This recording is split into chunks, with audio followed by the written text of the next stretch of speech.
Hello दोस्तों, कैसे आप सभी। मैं बीके सिंह आप सभी का स्वागत करता हूं और मैं आशा करता हूं कि आप बहुत अच्छे होंगे और अपनी पढ़ाई व सेहत का भी काफ़ी अच्छे से ख्याल रख रहे होंगे। तो आज का सेशन आपके लिए बेहद ज़्यादा इंपॉर्टेंट रहने वाला है, बहुत ही ज़्यादा इंटरेस्टिंग रहने वाला है।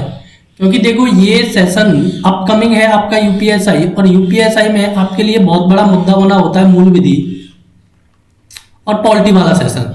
तो ये सेशन रहेगा, तो जो डेली की डेली न्यूज़पेपर में जितनी भी आपकी आईपीसी आती हैं, जितने भी केस बनते हैं, उनको रिलेट करेंगे अपन लोग, और उनसे रिलेटेड जितनी भी आईपीसी लगती हैं कि किसी केस में कौन सी आईपीसी लगी, कौन से वाले में कौन सी लगी, तो ये सारा का सारा सेशन रहने वाला है इसी के ऊपर। तो ये पूरी की पूरी पेपर कटिंग है, और इसमें वो भी सारे के सारे एक्ट हैं आपके, जितने भी मूल विधि के अतिरिक्त जो भी आपके एक्ट हैं वो भी सारे के सारे एक्ट डिस्कस किए जाएंगे। और लेकिन देखो, पूरा डिटेल में नहीं होगा, लेकिन जितना न्यूज़पेपर में आ रहा है वो पूरा का पूरा आपका यहाँ पर डिस्कस किया जाने वाला होगा। तो ये बहुत ज्यादा इंपॉर्टेंट है जिन लोगों को आईपीसी, देखो इतना सारा आईपीसी याद करना बेहद ज्यादा क्रिटिकल हो जाता है, लेकिन आप उनको चंक बाई चंक या फिर डेली न्यूज़पेपर से रिलेटेड करके पढ़ेंगे तो वो आपके लिए बेहद ज्यादा आसान होगा।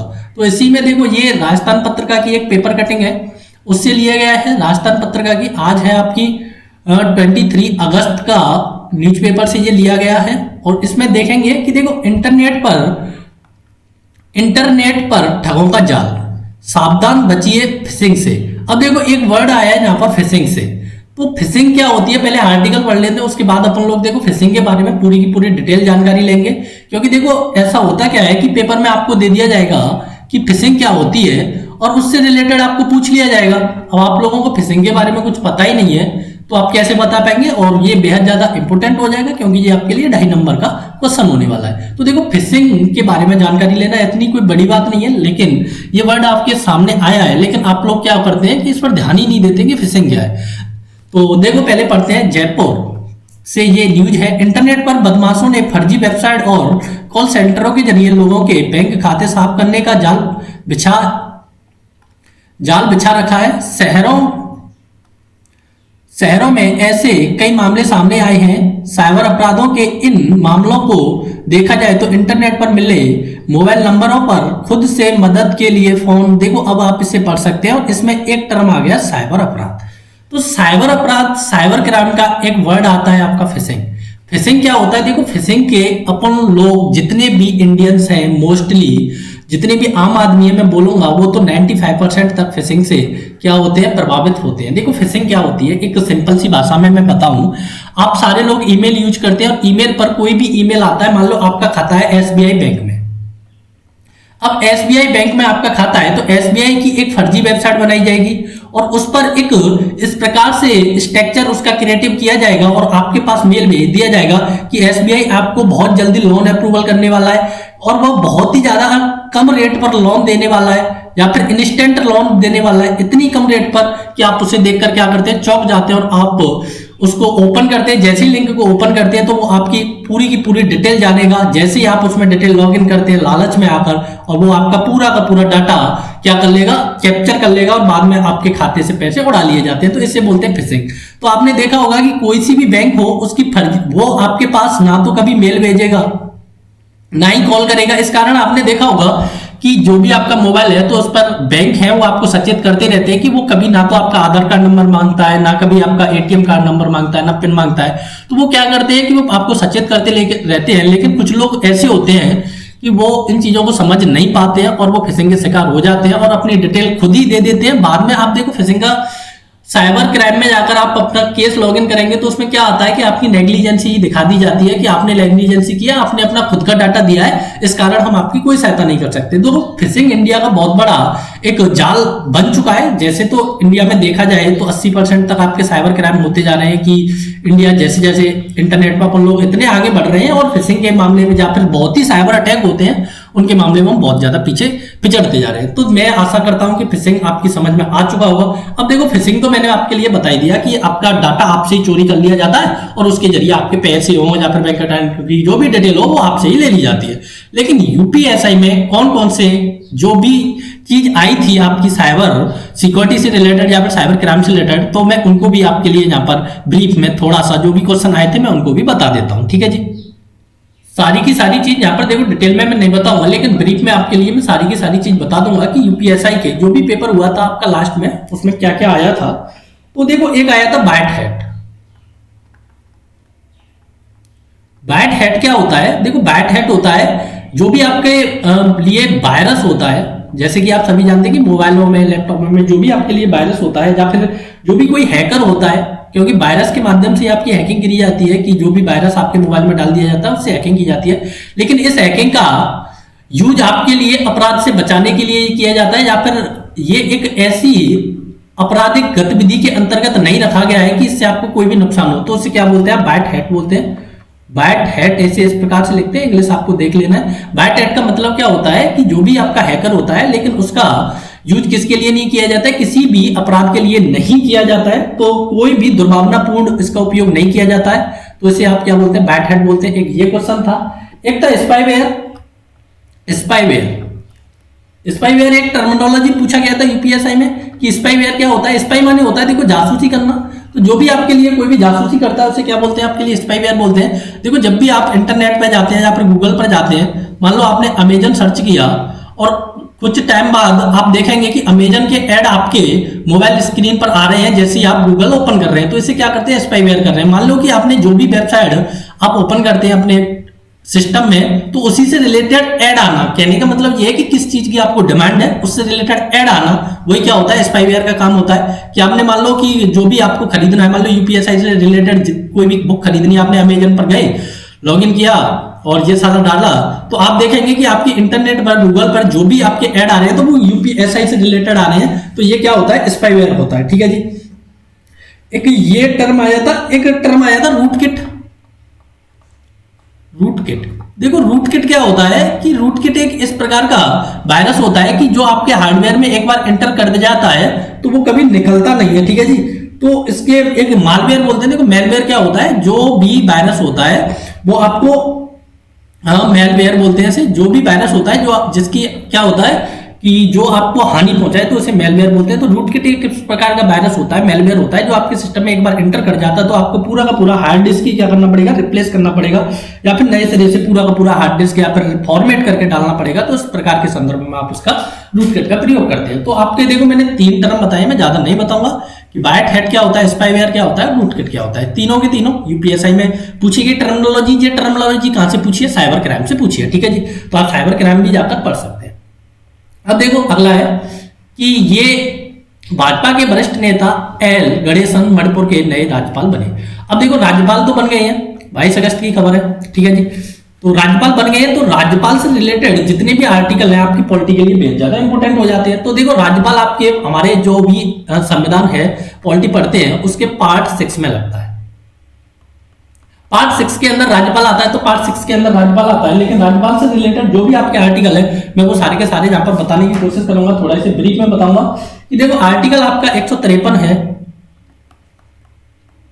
आर्टिकल 153 बताएगा कि राज्यों के लिए राज्यपाल होता है। ठीक है जी। मैं ब्रीफ में बताऊंगा राज्यों के लिए राज्यपाल होता है। आर्टिकल 155 है, वो क्या बताएगा कि राज्यपाल की नियुक्ति कैसी होती है। और आर्टिकल 156 है, वो बताएगा कि राज्यपाल का कार्यकाल कितना होता है, कार्यकाल, नियुक्ति। तो देखो ये सारे के सारे आपके लिए बहुत ज्यादा इंपॉर्टेंट हो जाते हैं कि राज्यपाल तो देखो नियुक्त हुआ, आपको ये राज्यपाल तो रटनी है, लेकिन इनसे रिलेटेड जो भी आर्टिकल है किस पार्ट में लग रहे हैं, तो इस प्रकार से आप पढ़ेंगे। आर्टिकल 160 है कि राज्यपाल के जो भी कार्य हैं उनसे रिलेटेड है। आर्टिकल 161 है राज्यपाल क्या क्या क्षमा कर सकते हैं, जैसे कि सॉरी राष्ट्रपति क्षमा करते हैं, वो है। आर्टिकल 163 है कि राज्यपाल की सलाह के लिए क्या होती है, हमारी मंत्री परिषद होती है। और एक बेहद ज्यादा इंपॉर्टेंट क्वेश्चन हो जाता है कि आर्टिकल के लिए कितने रुपए पेमेंट मिलता है, तो ये क्या है आपके 3.5 लाख रुपया पर मंथली का पेमेंट मिलता है। ठीक है जी। तो इस प्रकार से आप चीजों को पढ़ेंगे तो चीज हमेशा आपके लॉन्ग टर्म तक बनेंगी और कभी आप भूलेंगे नहीं। तो आपको ये याद रखना है कि मणिपुर के नए राज्यपाल बन चुके हैं गणेशन। ठीक है जी। अब आगे चलते हैं, बेहद ज्यादा इंपॉर्टेंट आर्टिकल होते हैं आपके लिए। अब देखो ये द हिंदू से लिया गया है, आपके लिए बेहद ज्यादा इंपॉर्टेंट है कि क्या हो रहा है कि high court reject bail plea of basketball coach accused of sexual harassment. तो देखो ये क्या है कि एक बास्केटबॉल के कोच थे, उनके पास क्या था कि सेक्सुअल हरासमेंट का केस लगा हुआ था, तो वो क्या कर दिया, रिजेक्ट कर दिया। तो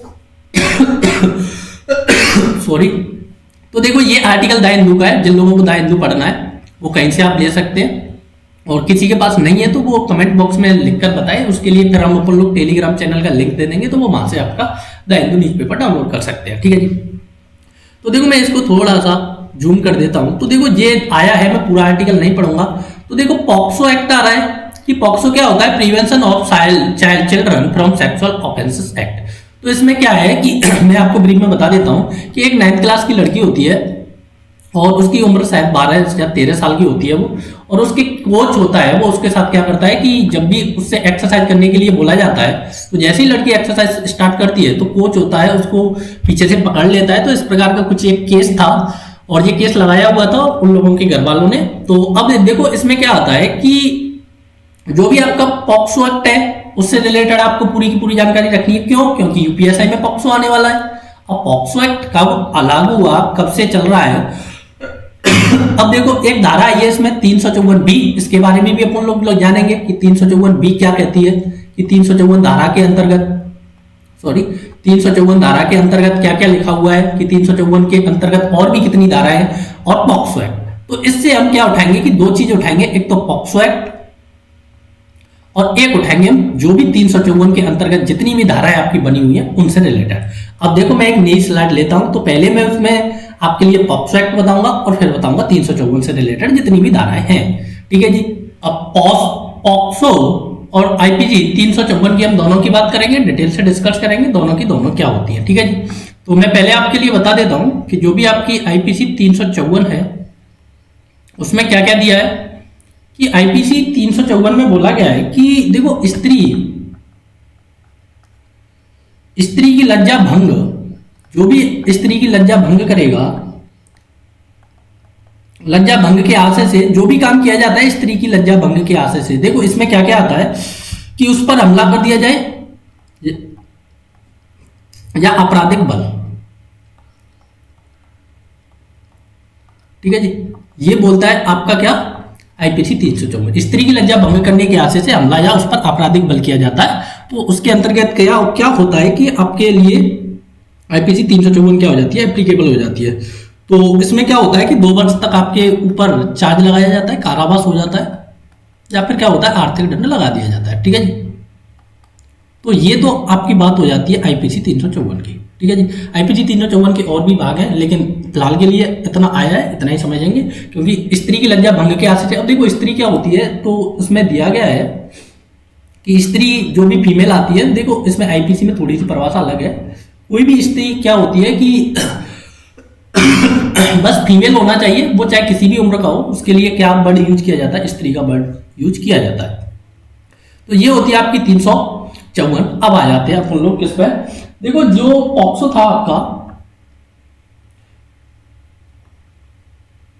पॉक्सो था आपका वो क्या था कि देखो इसकी एक तो फुल फॉर्म जान लेते हैं, the protection of children from sexual offences act, the protection of children from sexual offences act. ये क्या है, 2012। अब देखो पॉक्सो के अंदर क्या क्या होता है, देखो पॉक्सो के अंदर कि अपन लोगों की आप बोलेंगे कि सर आप इतनी आईपीसी है तो पॉक्सो लाने की क्या जरूरत थी। तो देखो ये पॉक्सो है ना, स्पेशली किसके लिए स्पेसिफाई है, आपके चिल्ड्रंस के लिए स्पेसिफाई है। इंडिया में कब आया, 2012 में आया। पूछ लिया जाता है कि पॉक्सो कब आया, 2012 में आया। अब इसे राष्ट्रपति ने स्वीकृति कब दी, देखो मेरे भाई राष्ट्रपति ने स्वीकृति दी 9 जून 2012 को। कभी कभी ये डेट पूछ लिया जाता है, लेकिन ये डाटा इतना वो नहीं है। लेकिन इंडिया में लागू कब हुआ, लागू हो गया ये, देखो ये राष्ट्रपति ने स्वीकृति दी, उसके बाद ही आपको पता है कि पहले बिल लोकसभा में जाता है, राज्यसभा में जाता है, उसके बाद राष्ट्रपति की स्वीकृति मिलती है, उसके बाद बिल होता है क्या, लागू होता है। तो ये लागू हुआ था हमारा 14 नवंबर, चिल्ड्रंस डे था 2012। सॉरी, ये एक्ट लागू कब हो जाता है, 14 नवंबर 2012, और ये संपूर्ण भारत पर लागू है। ये नहीं कि अब जम्मू कश्मीर पर भी ये एप्लीकेबल हो गया है, जब से वो आपकी 370 धारा हटी है। तो ये वाली डेट तो देखो काफी इंपोर्टेंट हो जाती है कि ये वाली डेट थोड़ी सी आपको याद रख लेनी चाहिए। तो देखो पॉक्सो के अंदर क्या होता है, जो 18 साल से छोटे 18 की एज से जो भी बच्चे छोटे हैं उनके लिए क्या हो जाता है, फास्ट ट्रैक कोर्ट बनाई जाती है और उनके लिए जल्दी से जल्दी न्याय दिलाने की क्या की जाती है, कोशिश की जाती है और जल्दी से जल्दी केसों को क्या कर दिया जाता है, खत्म किया जाता है। ठीक है जी। क्या होता है इसमें, बस ये आपको देखना है 18 वर्ष से छोटी उम्र के लड़कों को सेक्सुअल ऑफेंस से बचाना होता है। ठीक है जी। उनमें पोर्नोग्राफी में आपने देखा होगा कि बच्चों के लिए ऑफेंसेस चीज होती है, जो भी आपकी सेक्सुअल हरासमेंट होता है उससे बचाने के लिए जी आपके लिए लाया गया था। ठीक है जी। तो ये इसकी थोड़ी सी मैं डिटेल बता देता हूँ, ज्यादा नहीं बताया, लेकिन इसमें पॉक्सो एक्ट में भी कुछ काफी धाराएं हैं, तो वो हमें अभी इतना जानने की कोई भी जरूरत नहीं है। नेक्स्ट न्यूज है आपके स्क्रीन पर आ चुकी है। अब देखो ये एक ऐसी न्यूज है कि 4 लाख रुपए के नकली नोटों के साथ गिरफ्तार तस्कर। अब देखो 4 लाख के नकली नोटों के साथ गिरफ्तार तस्कर गिरफ्तार किए गए हैं। यही जनसत्ता की न्यूज है, पेपर कटिंग है, 22 अगस्त का है। तो देखो गिरफ्तार किए गए, तो गिरफ्तार किए क्यों गए, क्योंकि उन्होंने क्या किया, तस्करी की है। ठीक है जी। और तस्करी किसकी की है, पैसों की है। तस्करी पैसों की है, तो उन्हें गिरफ्तार क्यों किया गया, ये सारी की सारी चीज जानेंगे। और ये देखो जो भी चीज गिरफ्तारी होती है तो ये सारी की सारी चीज हमारी किसके अंडर में आती है, आईपीसी के अंडर में आती है। और गिरफ्तारी के बाद जो भी उन पर मुकदमा चलता है, जो केस चलता है, जो भी उन्हें जैसे ट्रीट किया जाता है, वो हमारे सीआरपीसी के अंदर आता है। ठीक है जी। तो आईपीसी भी इंपॉर्टेंट है, सीआरपीसी भी इंपॉर्टेंट है, और दोनों की दोनों चीज हमारे डेली पार्टिकुलर लाइफ के लिए भी बेहद ज्यादा इंपॉर्टेंट हो जाती है। तो देखो ये केस है, तो इसमें क्या है कि 100 और 200 रुपए के नकली नोट है भाई, देख लेना है आपको, ये पढ़ लेना है, रंगवार की है और ये काफी डिटेल में दिया है। तो लेकिन इसमें आईपीसी नहीं दी है, तो मैं आपके लिए आईपीसी बता देता हूं कि इसमें कौन कौन सी आईपीसी एप्लीकेबल होगी और उसके तहत जिन लोगों को गिरफ्तार किया गया है। ठीक है जी। तो इसमें आईपीसी हमारी 270 है, सॉरी 230 है। उसमें क्या आता है, भारतीय सिक्का आता है। भारतीय सिक्के किसे कहते हैं उसकी परिभाषा दी गई है। अब देखो जो कोई भी भारतीय सिक्का का क्या करता है, कूटकरण करता है। कूटकरण का मतलब होता है कॉपी करता है, और कॉपी करके मार्केट में लेकर आता है, या फिर उसका क्या करता है, आयात करता है, क्रय विक्रय करता है। ये सारी की सारी चीज क्या होती है, ये है भाइयों मेरे अपराध। तो ये आयात निर्यात करना, किसी भी मतलब पायरेटेड चीज बना देना, हमारे भारतीय सिक्के की कॉपी करना, वो क्या है, ये होता है आपके कूटकरण। और कूटकरण के लिए काफी बड़े बड़े दंड हैं, क्योंकि इससे क्या होता है कि किसी भी देश के सिक्के को अगर आप लोग क्या कर रहे हैं, कूटकरण कर रहे हैं, कॉपी कर रहे हैं, तो इससे उस देश की इकोनॉमी का कुछ पता नहीं चलेगा। क्योंकि देखो जो पायरेटेड चीज है उससे क्या होती है, तस्करी बढ़ जाती है और इकोनॉमी का पूरा सही से ज्ञान नहीं हो पाता है कि इतनी इनपुट डाल रहे हैं, इतना आउटपुट आ रहा है, तो बीच से जितना भी पैसा आ जाता है तो उससे क्या होता है कि हमारी मॉनेटरी पॉलिसी जितनी भी है वो सारी की सारी क्या हो जाती है, फेल हो जाती है। ठीक है। तो भारतीय सिक्कों का कूटकरण के अनुसार अब देखो इसमें दिया है कि कूटकरण क्या है, कि 231 धारा है, कोई भी कूटकरण करेगा यह जानते हुए कि सिक्के के कूटकरण की प्रक्रिया के किसी भाग का करेगा, वह दोनों में से किसी भांति के कारावास से जिसकी अवधि 7 वर्ष तक हो सकती है, सॉरी 7 वर्ष तक हो सकती है, उससे क्या होगा कि दंडित किया जाएगा। अब इसके आगे क्या होता है, आपकी 230 से लेकर 263 तक जितनी भी आपकी आईपीसी है वो इसी से रिलेटेड है। क्योंकि उसमें देखो सिक्कों का कूटकरण किया जा रहा है, चाहे देखो नोटों की परिभाषा नहीं दी है, सिक्कों की दी है, और सरकारी स्टंप हो। देखो ये भी क्या होता है हमारे भारत के लिए स्टंप। ठीक है जी। ये भी एक बहुत बड़ी चीज होती है कि अगर सरकारी स्टंप, आपने देखा होगा कि जब भी आप जमीन के कागजात लेने जाते हैं या फिर खरीदते बेचते हैं तो 100, 200, 1000, 2000, 10,000, 50,000 तक के ये बड़े बड़े स्टंप होते हैं। तो इनकी भी क्या होती है, उनका इतना ही प्राइस अपन लोगों को पे करना होता है। ठीक है जी। तो ये इन दोनों की कॉपी करना हमारे लिए बेहद ज्यादा क्या है, क्रिटिकल है। सजा होगी, आजीवन कारावास तक हो जाता है इसमें। ठीक है जी। अगर आजीवन कारावास तक हो जाता है अगर आपने जितनी बड़ी तस्करी की है, वो उसी के अकॉर्डिंग होता है। और ये आपको देख लेना है, मैं आईपीसी 230 टू 263 भाग आपका 12 है, इसी के अंदर दिया है। और भाग 13 के अंदर आता है जो भी आप नाप तौल के सौदा होते हैं, आपके मार्केट में जाते हैं और उसमें भी देखो क्या होता है कि कम माप के ज्यादा माप के सौदा होते हैं, तो वो भी आपके आईपीसी के रिलेटेड ही आते हैं, उन्हीं के अंदर भी आपकी कार्रवाई करेंगे जाकर। ठीक है जी। तो ये आपको देख लेना है। अब देखो नेक्स्ट केस है, दिल्ली हाईकोर्ट एक्सप्रेस बरी ओवर फॉल्स रेप केसेस। अब देखो होता क्या है कि रेप केस के मामले में फॉल्स रेप केस इतने हो चुके हैं, क्योंकि उसमें क्या होता है कि फीमेलों के लिए अपन लोगों के हाई कोर्ट हो चाहे सुप्रीम कोर्ट हो, जो भी कोर्ट हो, उसमें क्या है कि थोड़ी सी ज्यादा अपन लोगों ने क्या दे रखी है, छूट दे रखी है, क्योंकि वो उनकी मॉडेस्टी के खिलाफ जो भी होता है, तो उस कारण अपन लोगों ने क्या है कि थोड़ा सा ज्यादा हमने फीमेलों को प्रोटेक्शन दे रखा है। तो उसका क्या होता है कि यहाँ पर गलत फायदा उठाया जा रहा है, उसी को रिलेटेड है ये आर्टिकल, देखते हैं। अब देखो आर्टिकल में कुछ भी हो, लेकिन अपन लोगों को बात किसकी करनी है कि देखो ये द हिंदू का ही है, आज का ही है, 23 अगस्त का है। अब देखो ये यहां पर आपको दिख पा रही होगी कि आईपीसी की बात करेंगे। देखो आर्टिकल कुछ भी हो, उनसे हमें बस थोड़ा सा रिलेट करके आईपीसीओ से बात करती जानी है कि आईपीसी 376 है। आईपीसी 376 के बारे में इस पूरे के पूरे आर्टिकल में बात हो रही है। तो देखो आईपीसी 376 क्या होती है, डिटेल से डिस्कस करेंगे, आज के बाद आपको कभी भी पढ़ने की जरूरत नहीं होगी, ठीक है जी। तो आईपीसी 376 की हम बात करेंगे। तो देखो आईपीसी 376 क्या है, आईपीसी 376 है आईपीसी 375 का दंड। अगर अपन जो कोई भी व्यक्ति, अपन लोग तो ऐसा करेंगे ही नहीं कभी, जो कोई भी व्यक्ति 375 धारा है उसे क्या बोलते हैं, बलात्संग बोलते हैं, ठीक है जी, बलात्संग बोलते हैं। जो भी व्यक्ति 375 से रिलेटेड क्राइम करेगा उसके लिए आपके लिए दंड दिया जाएगा, किसमें, आईपीसी 376 में। अब देखो 375 क्या है कि किसी स्त्री की इच्छा के विरुद्ध कोई काम करना, उस स्त्री की सहमति के विरुद्ध कोई कार्य करना। अब देखो शायद 375 पे एक मूवी भी बन चुकी है, वो 375 और 376 करके एक थी, एक मूवी शायद ऐसा करके। अब देखो जो कोई भी क्राइम कोई मेल है और फीमेल की बिना सहमति के करे, वो सारी की सारी चीज किसके अंतर्गत आती है, आईपीसी 375 के अंतर्गत आती है, ठीक है जी। आईपीसी 375 के अंतर्गत जो असहमति के, बिना सहमति के कोई भी कार्य किया जाए, असहमति के जो कोई भी कार्य किया जाता है वो किसके अंतर्गत आता है, 375 के अंतर्गत आता है, ठीक है जी। अब इसमें से चाहे कुछ भी हो और उस सारे का सारे दंड दिया जाएगा आपको 376 के अंतर्गत।